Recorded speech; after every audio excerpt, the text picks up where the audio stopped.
Pues el etanol es un disolvente volátil líquido que se puede evaporar en la temperatura y atmósfera ambiental. Si alguien deja a una copa de isopropílico o etanol puro o hasta un alcohol bebible en la mesa y regresa el próximo día, mucho menos va a haber por el hecho de que es muy volátil y está evaporando. Y en un laboratorio industrial hay que tener muchísimo cuidado porque hay muchísimo más etanol y pues potencial de evaporación.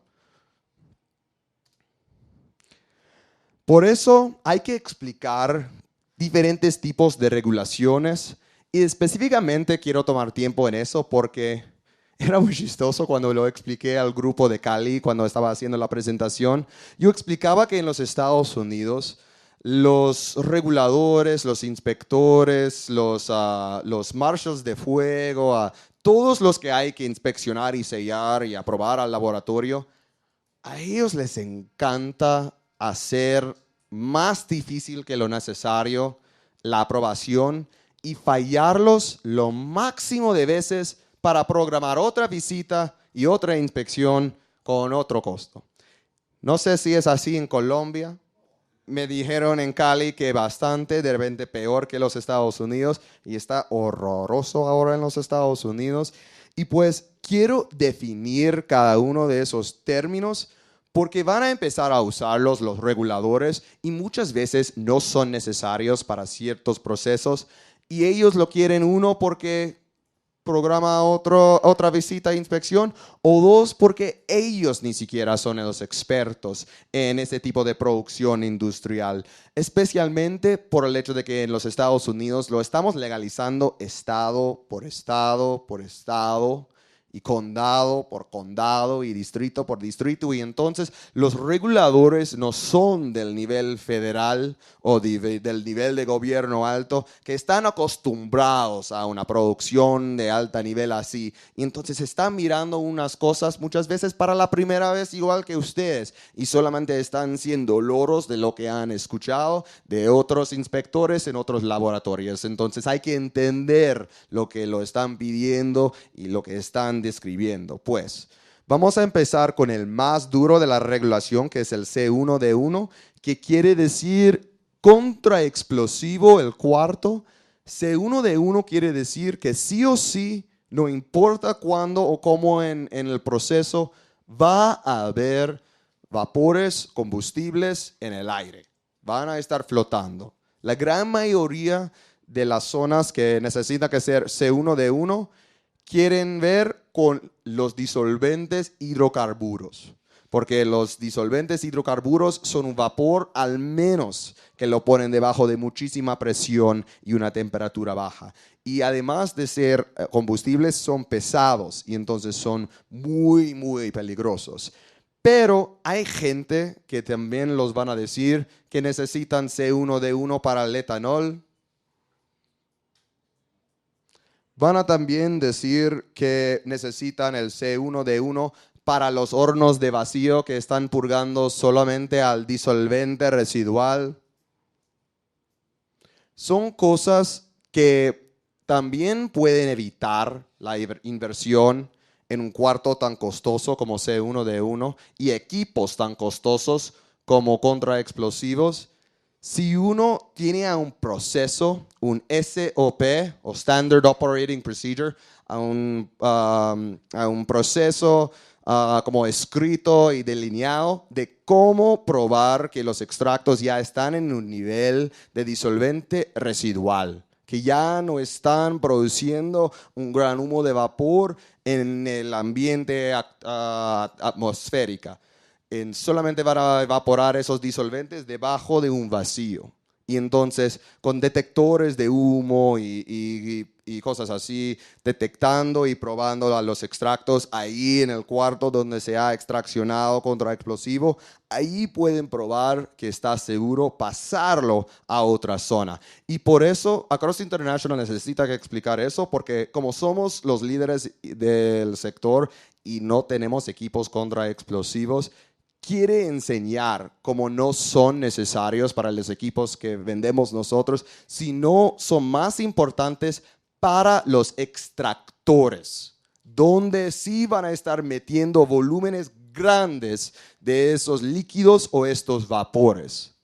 El C1D2 es donde pertenecen unos de nuestros equipos. Por ejemplo, un rotovapor o un reactor puede estar en una zona de C1D2 o puede ser en una zona así, pero descalificado por sprinklers de agua que quitan al riesgo de un incendio o por suficiente ventilación por HVAC que quita todo el combustible al fuel de cualquier combusto. Y entonces el C1D2 quiere decir hay el vapor combustible si hay una filtración de los equipos, si hay alguna filtración de un sello mal puesto.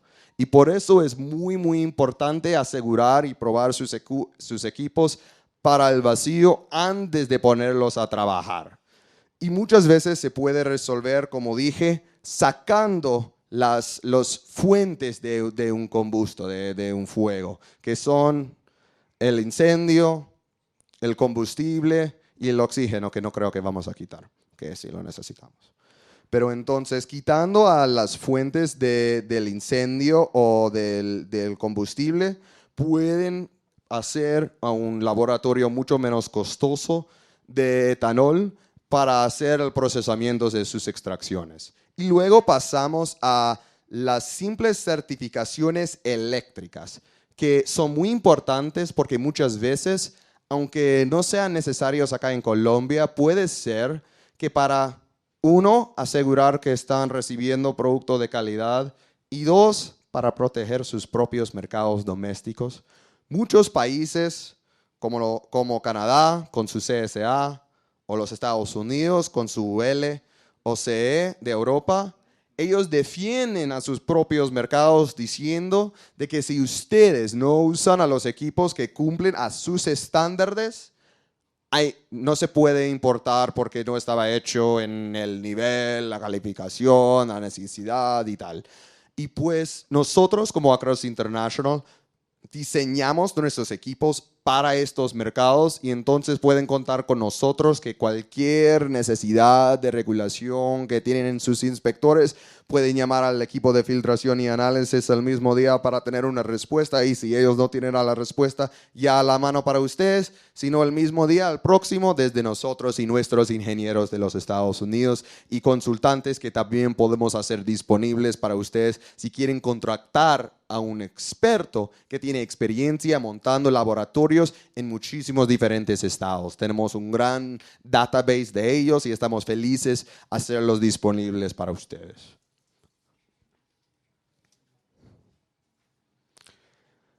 Entonces se pueden hacer muchos de los mismos productos finales que con el CO2, los cartuchos para vaporizar, los aceites compuestos. Las tinturas sí se puede hacer con CO2, pero lo cuento más como el producto final mejor con el disolvente de etanol, por el hecho de que hay una razón por cual el etanol ni siquiera estaba contada como uno de los disolventes industriales de la industria canábica hace unos años. Todos los extractores por etanol han aparecido en los últimos 1 o 2 años, de repente 3. Y la razón por cual es que la única cosa que conocía la industria como un extracto de etanol fue esto, tintura. O también la gente muchas veces lo llamaban al Rick Simpson Oil o RSO. Y si lo han visto, no es muy bonito. Es muy oscuro, muchas veces negro o verde. Huele y sabe extraño. Es el clorofilo que lo está arruinando.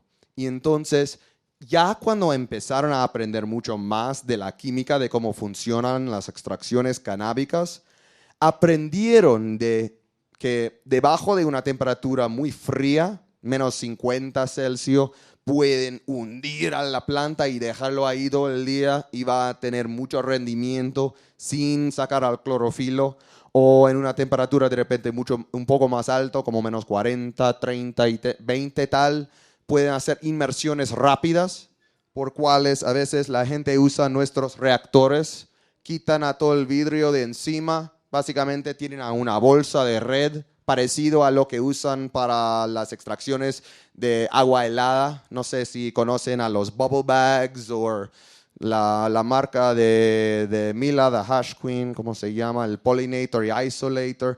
Hay muchas bolsas de red que resisten a los químicos que pueden usar para llenar con la materia prima, que no lo deje salir de la bolsa por los micronos, pero deja que el disolvente etanol entre para hacer la extracción.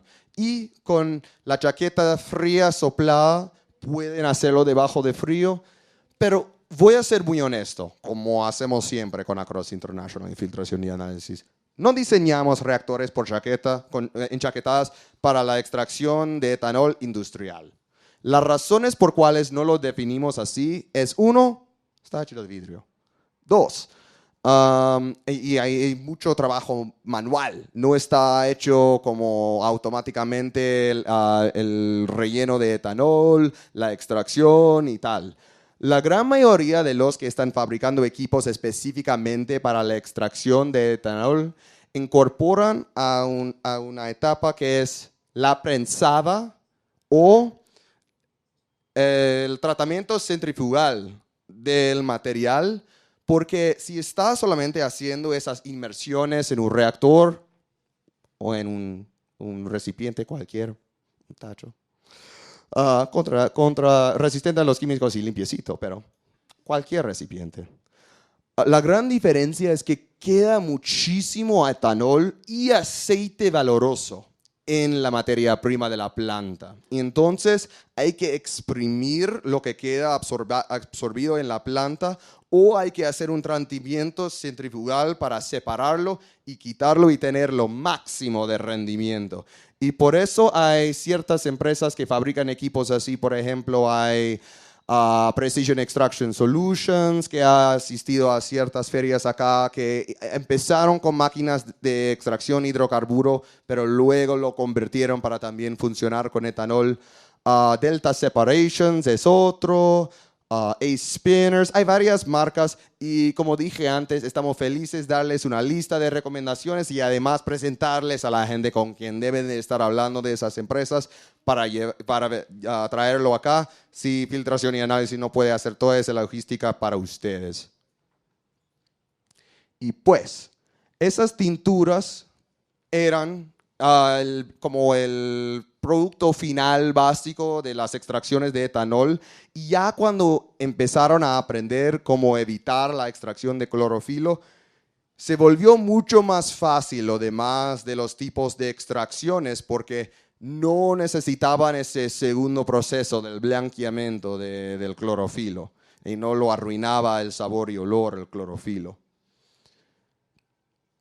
Además, el etanol está muy útil por el hecho de que es un disolvente muy agresivo, es muy rápido, mucho más rápido que el CO2, y es más fácil de manejar que el disolvente hidrocarburo, porque no es un vapor en la atmósfera ambiental. Y por eso hay muchísima gente que están usando el etanol también para la extracción del cáñamo industrial y del CBD, porque uno es muy rápido y fácil y agresivo.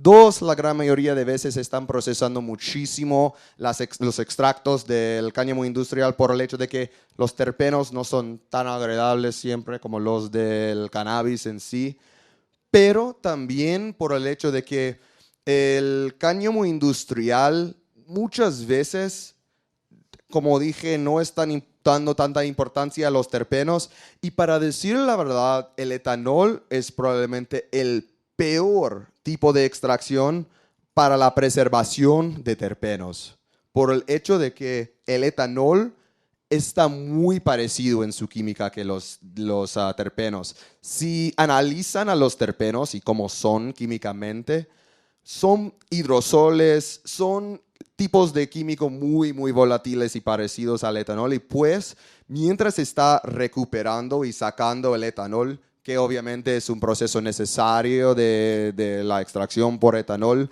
porque hay que quitar si lo va a consumir de cualquier forma, es muy difícil sacar ese etanol sin también sacar la gran mayoría de terpenos. Y por esto, tal cual como con el CO2, Muchas veces la gente usa hornos de vacío con trampas de frío y bombas sin aceite para sacar esos terpenos antes de hacer la introducción del etanol y el del disolvente, para tenerlos separado y no mezclado con ninguna otra química parecida, ni que lo puede arruinar ni dañar, y luego volver a agregar estos ya cuando tiene un destilado de concentración muy alta. Eso es muy común, por ejemplo, en los cartuchos. Los cartuchos, la gran mayoría lo hacen con el destilado de concentración muy alta, con terpenos agregados. Y los terpenos agregados canábicos tienen muchísimo beneficio, pero además hay otros terpenos que son disponibles en el mercado, y unos de ellos pueden ser sintéticos, no orgánicos, y unos de ellos a veces tienen a otros químicos, por ejemplo, aceite mineral o la vitamina E, acetata, gracias, que ahora está causando otra crisis en los Estados Unidos, completamente evitado por Canadá y casi todo lo demás del mundo, por el hecho de que hay muchísimas empresas estadounidenses que han intentado meterse al mercado con terpenos sintéticos o otros ajustadores de viscosidad para hacerlo más fácil de poner en un cartucho, y pueden ser muy dañinos para el paciente. Entonces, por eso es mejor guardar los terpenos del cannabis, que en sus propios mismos, muy parecido al etanol, son disolventes y pueden hacer menos viscosos los extractos. Por ejemplo, el pinesol también es un terpeno, pinesol, o pinino. Pineno, gracias por la corrección en pronunciación. Pero pues esos terpenos pueden ser usados para limpiar. Hay gente que usan la limonina o limonena para extracción, pero todo queda sabiendo al limón. Entonces no preserva tanto a la genética de la planta en sí. Y pues pueden ser usados para hacer esos cartuchos. Y para las extracciones de etanol es importante intentar aislarlos de lo más pronto posible antes de la extracción, porque después de ya mezclar el etanol va a ser muy difícil volver a separarlos. Sí.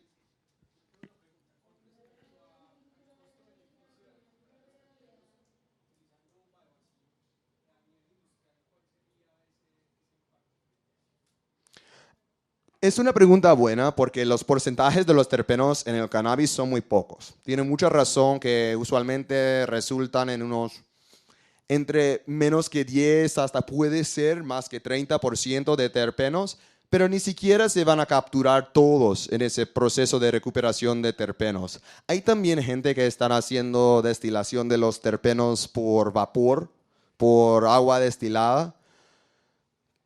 Lo que me dicen los productores industriales es que este tipo de extracciones sale mucho menos a cuenta que los hornos de vacío con bombas sin aceite y trampas de frío, por el hecho de que para producir todo este vapor, para hacer esta extracción, toma mucha energía y tiempo en sí.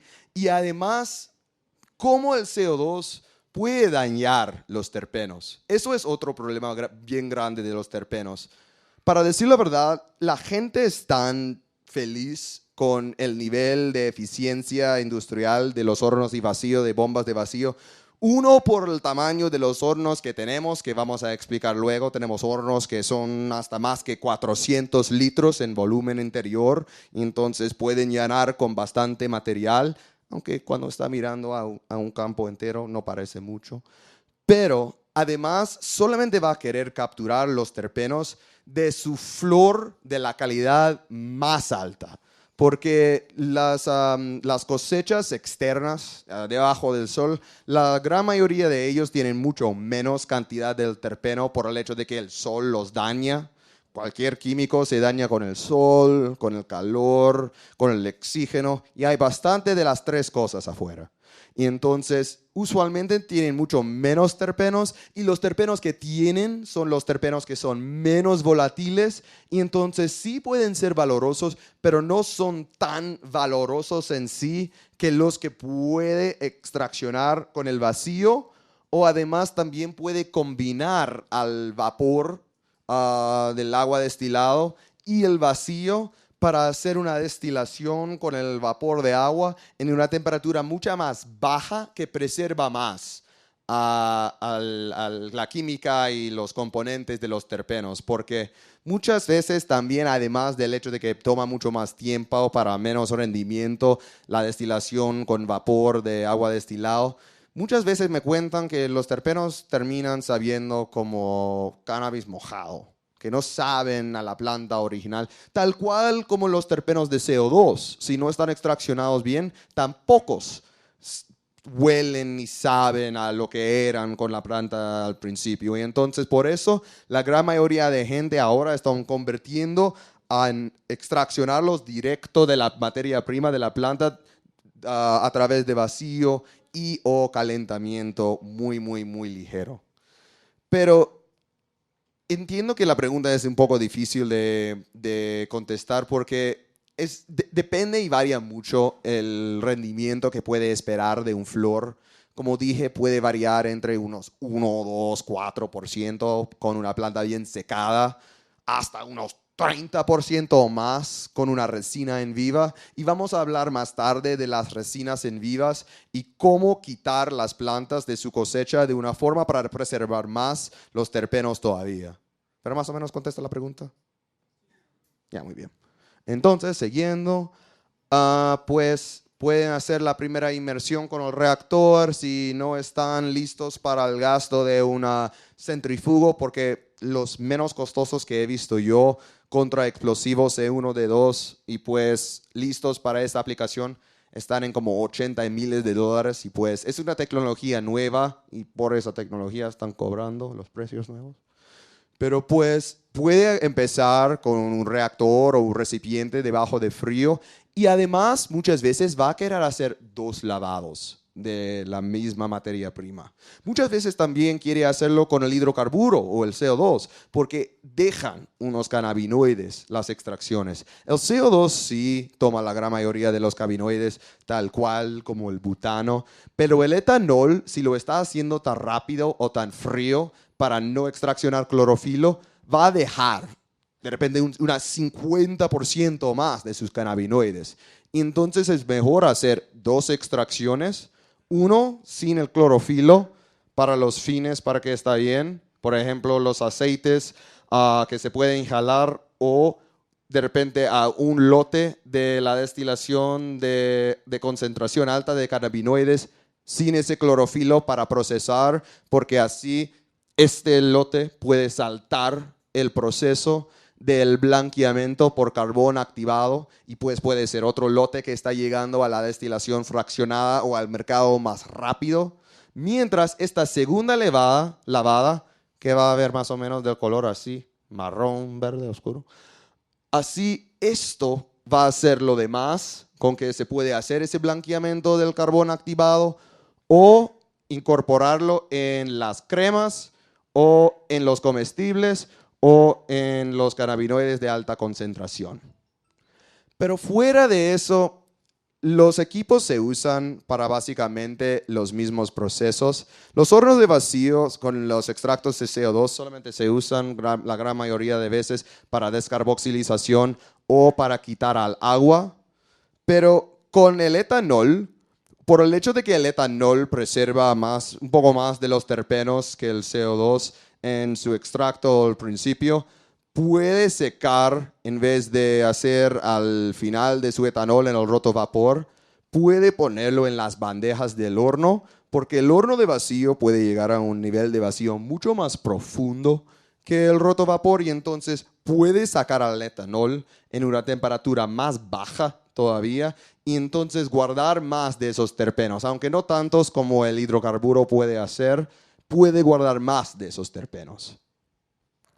Además, después de la destilación fraccionada por paso corto, muchas veces hay que hacer mezclas de esos cannabinoides de alta concentración con cremas, con mantequilla o con terpenos o otros diferentes tipos de mezclas. Por ejemplo, también para las tinturas a veces mezclan con aceite de la semilla de uva o aceite de olivo virgen o aceite del coco. del cáñamo además. Y pues hay muchas veces que me están mezclando esos cannabinoides de alta concentración o al crudo con otros diferentes químicos y para evitar de nuevo dañar a los cannabinoides o los terpenos que están en sus extractos, pueden hacer una mezcla duradera en una temperatura más baja con nuestros homogenizadores. Tienen detector de temperatura para el sobrecalentamiento y no requieren tanta calefacción. También nosotros tenemos agitadores magnéticos calefactores que se puede usar para este fin, pero especialmente con los cartuchos puede empezar una separación de sus terpenos o sus diferentes sabores con su concentración de su destilado del cannabis, o parecido puede haber una separación de las cremas o las mantequillas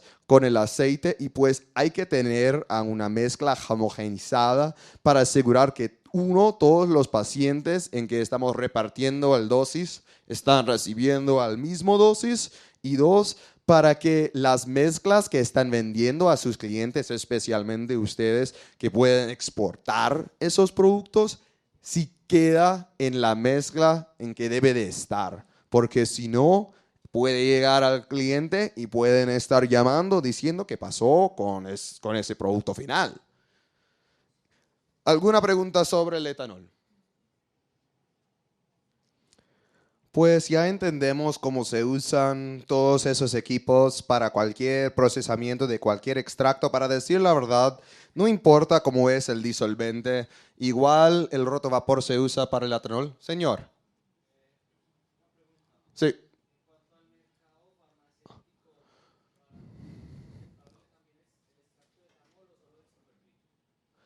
Para el mercado medicinal, al menos en los Estados Unidos y en Canadá, aceptan a todos los disolventes por ahora. Al principio Canadá solamente estaba permitiendo al CO2, pero era más para desarrollar la regulación de cómo esos laboratorios van a tratar y usar al disolvente y cómo van a purgar y sacar a ese disolvente, más que el hecho de que el CO2 es más, entre comillas, sano o medicinal que el hidrocarburo o etanol. Había mucha de esta promoción, para decir la verdad, y propaganda, si quiere llamarlo de otro nombre, de las empresas fabricantes de extractores de CO2. Estaban básicamente intentando vender sus equipos, que la gran mayoría cuestan mucho más que las máquinas de etanol o de extracciones de hidrocarburo.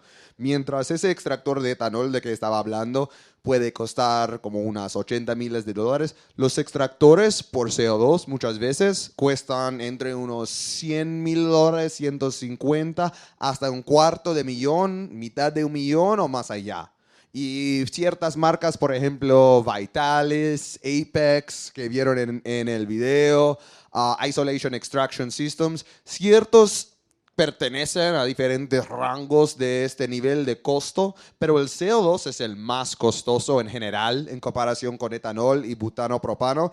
Y entonces los extractores, los fabricantes de ellos de CO2, estaban luchando mucho contra, el hecho de que su competencia tenía un producto que estaba en un mucho mejor precio para poder comprar y empezar a producir. Y dos, por el hecho de que el CO2 no tiene el rendimiento ni a la facilidad de extraccionar el aceite que el etanol o el butano y propano. Pues ese tema de que es más medicinal quiere decir de repente que es más medicinal si no está siguiendo procesarlo después de ya extraccionarlo del extractor, porque había un tiempo donde los extractos de CO2 con el agua, con el clorofilo, con la grasa y lípida y tal, estaban metiendo directamente a los cartuchos y comestibles y tinturas y cremas y a los dabs. Y la gente lo estaba fumando y comiendo y consumiendo, no sabiendo que era un producto tan bajo en su concentración, porque era lo disponible de la época. Esto también era la misma época en que los hornos de vacío eran casi los únicos equipos laboratorios usados en los laboratorios canábicos. Cuando yo empecé mi carrera con Acordos International hace 7 años o más, y esto fue la extracción mucho más limpia en esta época por el hecho de que no estaban purgando bien el butano o el etanol de esos tipos de extracciones y entonces quedaba en el extracto. En comparación con el CO2, que la cosa más dañina son las lípidas, que es un poco carcinógeno, pero si alguien fume a cannabis, están fumando igual planta carcinógeno, materia prima y carbono, que está mal para la salud. Entonces en esa época no pensaban que estaba tan mal. Y el clorofilo, que ya saben que puede dañar a ciertos pacientes, mientras no tener tanto efecto dañino con otros pacientes. Pero de esto viene este pensamiento de que el CO2 es más medicinal y del hecho de que es más fácil armar un laboratorio para llegar a complacer a todas las regulaciones del Estado con CO2 que con butano y etanol, por el hecho de que son combustibles. ¿Respuesta? ¿Bien? ¿O alguna pregunta más? En Europa sí, están ya vendiendo máquinas de etanol y hidrocarburo. Igual van a variar entre estados, entre países. Cada congreso junta un montón de personas que no saben nada de cannabis y toman un montón de diferentes reportes de este lobby es de acá y este científico de allá y este científico que está trabajando para esta cierta empresa de cannabis de CO2 de allá, y pues ellos siempre están generando regulaciones que no tienen sentido en la industria, pero varían tanto como las culturas. Cada congreso llega al nivel de aceptar todos los disolventes en una rapidez diferente. Por ejemplo, Canadá empezó a permitir a las extracciones de butano hace el último año, el 2019, creo que fue en octubre.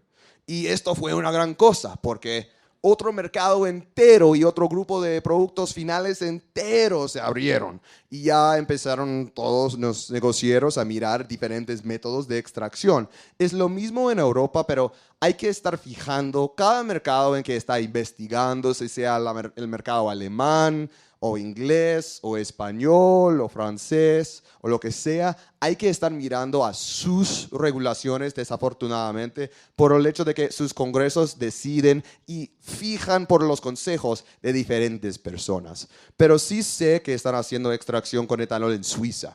Sí lo sé. Y eso sí es un buen mercado. ¿Alguna duda más antes de que avanzamos? Entonces, ¿alguna duda de cómo usamos esos equipos para el procesamiento de etanol? Básicamente es exactamente lo mismo con el CO2, fuera de que puede hacer el winterization, ese congelamiento, en la misma mezcla en que has hecho su extracción. Y por esta razón también hay mucha gente que piensa que la industria de cáñamo industrial y CBD tiene más sentido extraccionar con el etanol, porque especialmente con el cáñamo industrial, que tiene de porcentaje de CBD valoroso mucho menos por peso que tiene el cannabis THC, pues están trabajando con mucha más porcentaje por lote de CBD, grasa y lípida, terpenos, cosas desperdicibles de la planta que no quieren. Y entonces, para agregar al disolvente de etanol, además de su infraestructura para extraccionar con CO2 o con butano y propano, tiene menos sentido en la industria del cáñamo industrial, también por el hecho de que CO2 y el hidrocarburo son los mejores para extraccionar los terpenos, pero los terpenos que están en el cáñamo industrial son los que usualmente valen un poco menos que los del cannabis, no son tan diversos de los que el cannabis y además no están en un porcentaje tan alto. Uno de los más comunes que van a ver en el cáñamo industrial es el linalool, que da a los extractos del cáñamo industrial no procesados hasta el destilado como un sabor a pimienta o a jengibre casi. ¿Tenían una pregunta? Sí. El CBN, todos los demás de los cannabinoides aparecen mucho, mucho menos en la planta. Mucho menos naturalmente. Hay técnicas de cultivar la planta que puede generar más THCV, por ejemplo, o CBDN, pero el CBN de que habla también aparece bastante en las plantas y tiene a sus aplicaciones medicinales, pero usualmente no es el cannabinoide principal en la planta, sino uno de los menores. Pero lo que puede pasar con su extracción, de que vamos a hablar un poco más cuando yo paso al parte principal de destilación fraccionada, es que puede convertir, por estar expuesto en altas temperaturas al oxígeno o a ciertos químicos y medios, por ejemplo, el carbono activado. Hay ciertas personas, ya lo voy a decir, vamos, no lo guardamos para luego. Hay ciertas personas que mientras haciendo la destilación fraccionada por paso corto, meten ahí en el mismo matriz el carbón activado en vez de hacer este blanqueamiento antes de destilarlo. Y es una forma de hacer otro tipo de destilado, se lo llaman el water clear, o claro de agua, o destilado de claridad de agua. Pero para decir la verdad, es otro cannabinoide, es delta 8. Delta 8 THC están procesando, y el delta 8 se puede procesar del delta 9, pero no produce a un efecto psicoactivo, sino produce como un efecto letárgico. Ayuda mucho con el sueño. Pero igual, por eso es importante saber y consultar con expertos mientras desarrollando los procesos que va a hacer en su laboratorio para la producción. Porque, por ejemplo, si alguien tenga una entrega de sus productos, de un lote que está completamente convertido el delta 9 THC en delta 8 y pues es diferente que lo que pidió el cliente con el pedido, o está convertido en CBN porque había una filtración en el destilador fraccionado y pues estaba oxigenado al THC, puede haber un gran problema. Y especialmente para un mercado donde se exporta, este problema puede llegar a ser sabido en el mercado extranjero, al menos que lo están probando con laboratorios analíticos y fundamentándose acá. Y entonces por eso es importante entender cómo estamos procesando a nuestro material, porque se puede desperdiciar, y no se puede solamente desperdiciar su misma inversión en producirlo, sino el tiempo de su cliente en esperarlo. ¿Alguna otra pregunta antes de que seguimos? ¿Más o menos contesta la pregunta? Ya, muy bien. ¿Alguna pregunta sobre estas antes de que seguimos? Ya también noticias antiguas.